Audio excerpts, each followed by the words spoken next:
always start with the bending. Yes, we are. All right, it's pronounced Benoni. Chapter 2.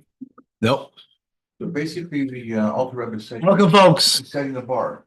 Oh, you're right. Chapter 2 is Wednesday. Chapters are going on to chapter 1. Yes. End of chapter 1. Bainani, the intermediate, in-betweener. Who is this individual? Can you recognize him anywhere? Have you ever met such a person? A Bainani. This in-betweener. They're not righteous. They're not wicked. Can't even make a mistake and think, can make a mistake two ways. You might think you're righteous. The whole world telling you you're righteous. No, no, no. Consider yourself only as wicked. What does that mean? On the other hand,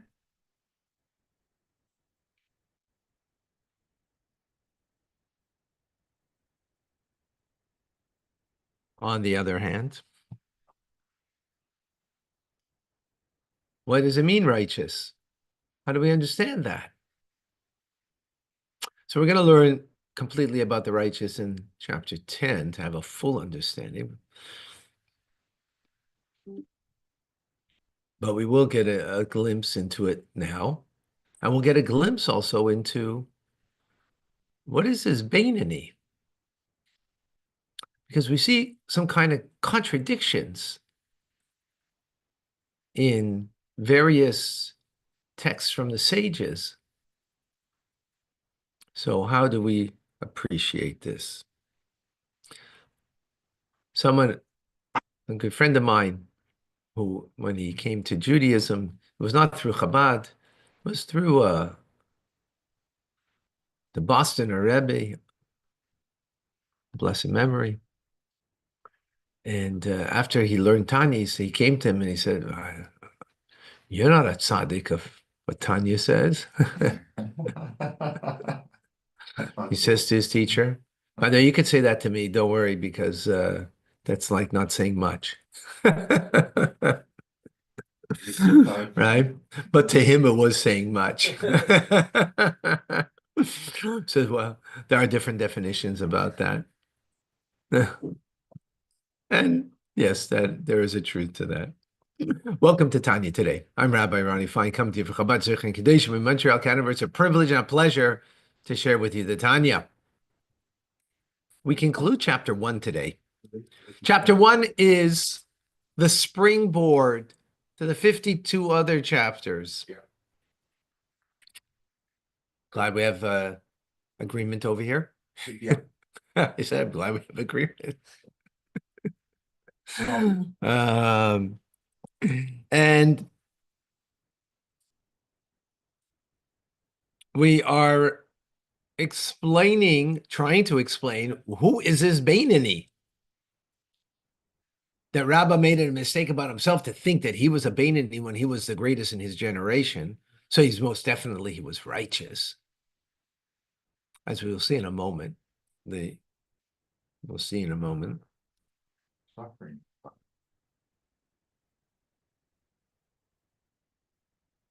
So we have a contradiction, though. We're saying a Bainani, someone didn't even sin. Didn't even sin.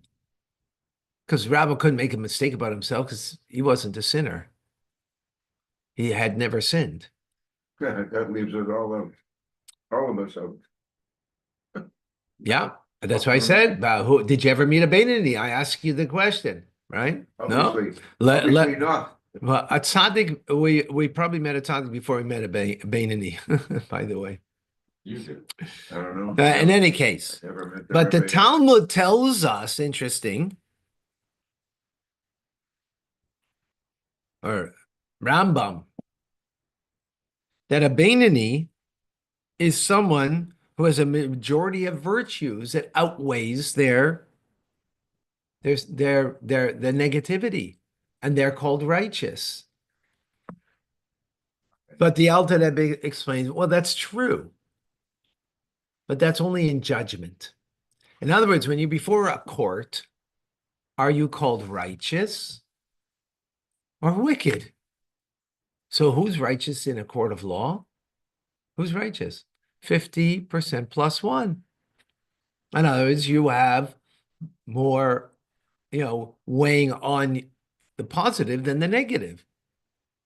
So it's not speaking about a person, it's speaking about the judgment on the person. Are you righteous in judgment or are you wicked in the judgment? That's the question, right? Or guilt, which means guilty, in other words, right? Righteous or guilty. That is the term that's used in halachic terminology. But when we're speaking about the person themselves, not about the judgment of the person, but the person themselves, what is their rank, right? Then we see distinct qualities by the ranks of the righteous, the tzaddik, and the Beinoni. When it comes to the righteous, it says that they are judged solely by one motivation. What's that one motivation? Their godly soul, right? Why? Because they have slain their animal soul. As we see by King David, he was devoid. He wasn't born righteous, but he became righteous. How? Yes. Wow. Amazing. Am I with you? No, you're ahead of me. No. You're never with. You're either behind or ahead.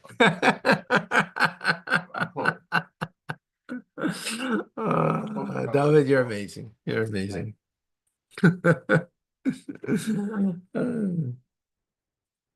He was devoid of an evil nature because he's slain it through fasting, right? There are other ways that you can slay your Yetzer Hara, right? But actually fasting, just parenthetically, by the way, our dear Rebbe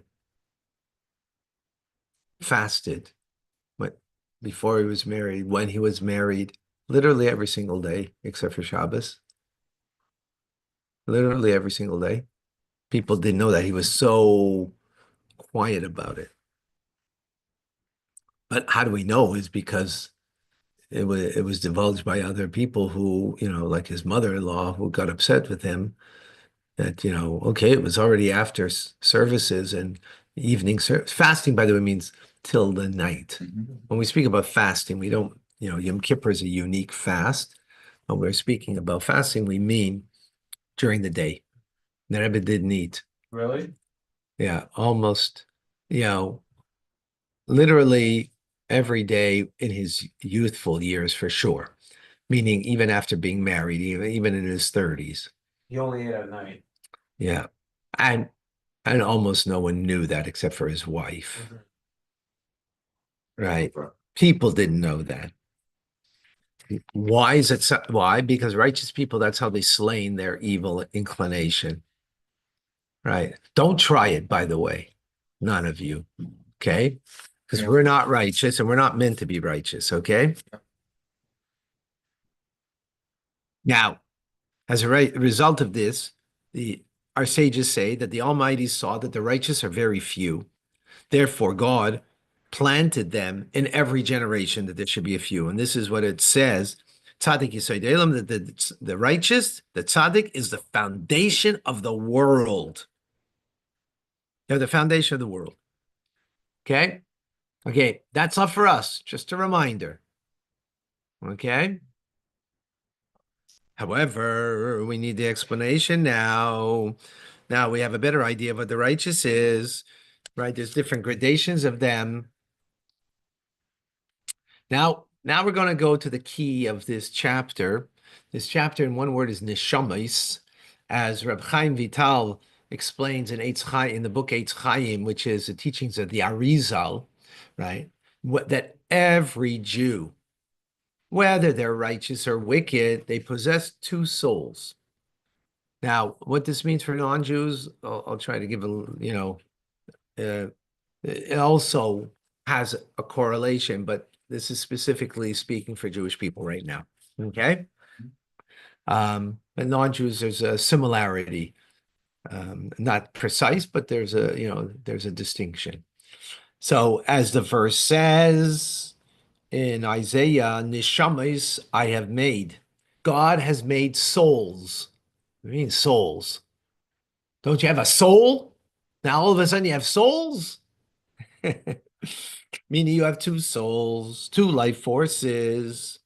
And today we're going to speak only about the negative soul, which comes from klipa and sitra acher, comes from the shell that covers over, from the other side, originates in klipa and sitra acher, right? And it's clothed in the blood of the individual that gives, as blood gives life to the body, this, what we call the animal soul, gives life to the body. Got it? Yep. Yeah. Well, I Yeah. don't know what Citra Achra means. Other side. In other words, as opposed to holiness. Okay. There's the holy side, which we're not speaking about now. That will be tomorrow. That will be tomorrow in chapter 2, Okay. right? In chapter 2. But in this animal soul, which he's not even calling it the animal soul yet, by Yeah. the way. I threw that in over here. I don't even know if I don't think he uses the term here until we get to chapter 6. So the klipa is around the Citra Achra. Klipa means a shell, so it's Yeah. covering over, right? It's a different term that brings out this different idea, Okay. right? What, in other words, there's holiness inside there, Yeah. but it's concealed, Okay. right? Like the juicy orange inside of the peel, right? Uh-huh. The life-giving is on the inside. But this is life-giving, but a negative force of life-giving. That's important to appreciate, right? It's a negative force, Oh, okay. right? Yeah. It's a negative force. It's all coming from God, but it's a negative force. So this is in the flesh of the blood of the individual that sustains us for corporeal physical life. And from this soul stems all evil characteristics. The 4 evil elements are based on for what? 4 things of creation. First thing in creation is fire, right? Fire, the element of fire means it rises up. What is that? It means anger, pride, as that makes your soul soar aloft. That's what happens when you get angry, right? That you're superior to others. Then you have water, which water gives pleasure, right? When you're thirsty, there's nothing more pleasurable than having some water, right? So it makes things grow, things that are pleasurable for us. Again, this is all negative stuff, Yeah. right? Why is it negative? We'll see in a moment. All pleasurable things. Then you have air, like frivolity, scoffing, boasting, idle talk. Those are elements of what air. In other words, they lack any substance. And then finally you have earth. Earth is sloth and melancholy. They are from the element of earth. Heaviness, right? Heaviness. So from this soul stems good traits. We just mentioned negative traits. Yeah. But in this, because remember, it's a klipa, it's a shell, but there's some goodness there. In this, good traits as compassion and benevolence. But this compassion and benevolence is not coming from the godly soul. You can be compassionate and benevolent, and it can be all self-serving. Yeah. Not self-serving, I shouldn't say that. I take that back. This is not a negative part. It's in the klipas noiga, there's the positivity over here. And I'll explain in a moment what that positivity is. And that's the Jewish soul that it comes from klipas noiga, which is an admixture of good and evil, which is, by the way, the esoteric idea of the tree of knowledge of good and evil. Now, in conclusion, he says over here, and this is the Rebbe explains, this is as a primarily, but not in all instances. And I would suggest for those that are here with us that are not Jewish, that this is actually a description of them that Rebbe explains. But as a general rule, the nations of the world, their this soul is coming from a complete negative place. They have something positive, which we'll explain in a moment. But this negativity, because it's all about self-fulfillment. It's all about making yourself greater. So the act of kindness is only about feeling good, right? We're talking about still the attribute that. We're talking about now nations of the world. I'm not talking Okay. about Jews now. Okay. Versus the nations of the world. He concludes in the chapter over here, which is Yeah. interesting. I'll explain in a moment. He concludes the nations of the world that primarily, again, not those who are here. You know why those are here?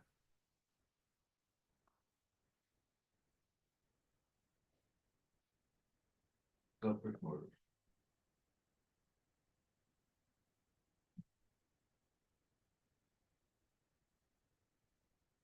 Because it's completely selfish. In other words, you could do good for completely selfish reasons, right? From the animal soul of the Jew that is doing good, it's not selfish. Meaning, I'll give you an example. You ever you wanted to do something nice and good, and someone else did it instead of you to that person? So the Jewish response is, oh, I'm just as happy because what was important was the kindness was done. Not that I did the kindness. The non-Jewish response would be, hey, I feel terrible. I wanted to do that. Means it's all about me. That's a non-Jewish response, right? I wanted to do that kindness. Again, so the Rebbe explains that is the primary, right? But that's not those who are learning here because they've evolved. And for those that evolved, right, it's not the case. But as a general rule, right, that would be the case. Now, by the way, as a general rule, obviously a Jew can also corrupt the nature, right? And their kindness that emanates from the animal soul, not from the godly soul. From the godly soul is a completely different form of kindness, as we will learn, right? This is a kindness that you're doing, whether you be out of a compassion, out of whatever it might be, is motivated for the good of the other, not for self-fulfillment. So much so, again, that if that good is done by someone else, you're just as happy because it didn't have to be me. If it's about me, then it's got nothing to do really about the other person. It's all about me feeling good and me feeling, good in your eyes. Good in your eyes. I wanted to do that kindness for you, so you should think about me better. So is that really a kindness? The act is kind, but the motivation is selfish. Altruistic. Right. Well, and I wouldn't use the word altruistic. I wouldn't use that word over here. Yeah, altruistic is not the term that I would use, but it's not about me, which, whatever. And this is what, the selfish motive that is attributed. And by the way, we see that, look at corporations. They give charity. Why they do it? For the name. No, Tax break. no, it's still costing them. For their name to be on. Yeah, for their name to be out there. Look at this corporation, XYZ is, they gave to battered women, they gave to the indigenous, they gave to the poor. Oh, they're so wonderful. Their intent is just simple: buy my product as a result, right? That's completely selfish. Are they doing an act of good? Yes. Now, is it possible that they didn't do it for that reason? The corporation? Actually, no. Actually not, because it's part of the corporation. Could a person do it differently? Yes. But the corporate world is not about that. It's about looking good. It's not about being good. Yeah. It's about looking good. That is selfish. That is about me. And that is a general rule, a non-Jewish idea, right? Non-Jewish idea. Now, again, as I said, and I'm repeating this over just to make sure there's a clarity over here, that that is not the only way that a non-Jew, but a non-Jew has to overcome what would be natural then. And that's the human condition, by the way. That's the human condition. Human condition is it's all about me, right? I'm living for me. And even when God, I have to come on to, well, listen, if I don't do for God, then I'm going to go to hell. Well, who's that about? Who's that about then? Is it about God? No, it's all about you. I don't want to go to hell, so I'm doing this. I want to go to heaven, so I'm doing this, right? Has nothing to do about being good. So, right, that is very unique in the Jewish, got lots of questions here. I knew we'd get. I'm going to try to get lots of questions. The answer up here was righteous individuals, Okay. non-Jew. Let me see if I can see. Put two question marks before you ask so I could clearly see it. Your talk was great. But here, a lot of them, this one. Okay, David, could we be Hmm? could we be like, okay. Vicky, so non-Jewish have further to go. Do we get more credit for the righteous in judgment? That's a good question. But that itself is proving my point. You just proved my point. If we're getting more credit, so it's about me. It's about me. It's not about my service. It's not about the good for goodness sake, for God's sake, to be good, rather than have good. Have good is I got credit, right? That's what that means. But is there more credit? I don't know. That's already credit score that you have to ask God Almighty. I'm not very good at that. I don't know because it's not my line. I don't give out the judgment and I don't give out the credit. Thank God. I know. Thank God. God does. Yes. Thank God. No. If it was up to me, you'd all have credit. Yeah, I might release even more people, pardon even more people than the president. But yes, is it in a sense, yes. Okay, let's see. Did I see any other questions? I thought I saw more questions. Andrew, the non-Jew follows the no halads to reach levels that Jews reach with mitzvahs and tshuva. So there's a distinction, but I'm not going to go into that now. Okay, about Torah mitzvahs and the 7 Noachide laws. There's distinction in the nature of the law, but that's not for now. But good question, Andrew. Liba, is there to change it tomorrow? Tomorrow's class will be regular time. Okay, we're gonna be because our prayers are at the same time. Yeah. So say thank you for that. Yeah, good. Thanks for reminding me. Yeah, tomorrow we will have our services at 7:30, and therefore, so on and so forth. Okay. Oh, my sister from Israel, Leora, is on. Wonderful, amazing. Okay. So again, what's important is I don't think there should be. I don't think it's important to. Actually, ultimately, the way we should look is that everybody's on a ladder and on a different rung. It doesn't matter which rung you're on.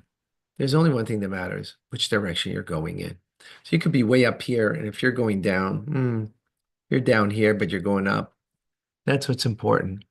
So what's important is that we should just see ourselves growing, moving forward, doing more good, more mitzvahs, more acts of goodness and kindness.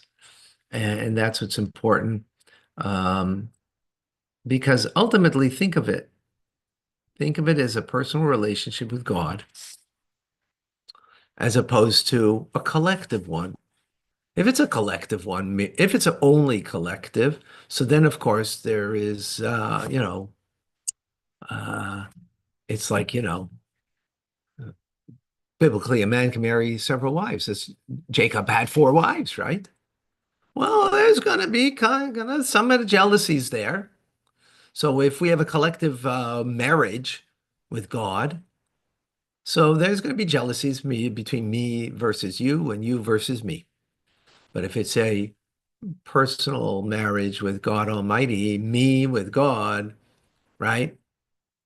And I just see it, that's how I view it. And that's the way you view it, right? Irrespective of me, irrespective of anyone else. Then, it's just about my developing that relationship. That's all that counts. Nothing else matters, right? Now, the only thing that vis-a-vis another person, the only thing that matters is that I learn from that person how I could develop my relationship better.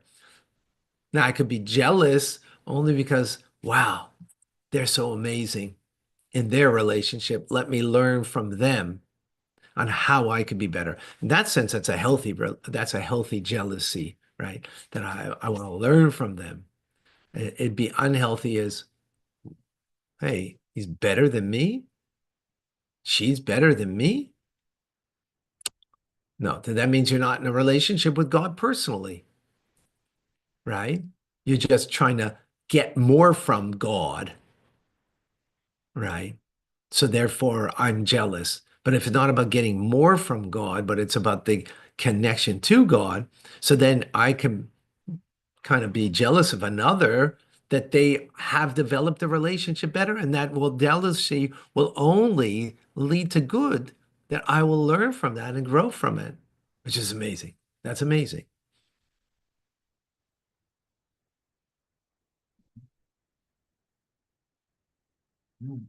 That's a very, that's healthy.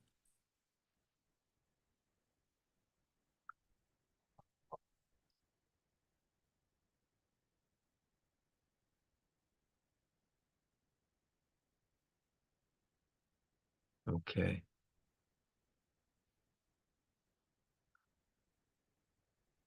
All right, amazing, folks.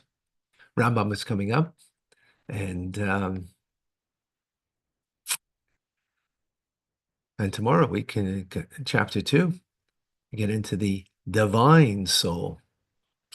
I'm Rabbi Ronnie Fine, coming to you from Chabad Zich in Kadesh in Montreal, Canada. It's a privilege and a pleasure to share with you the Tanya. Have an amazing, great day.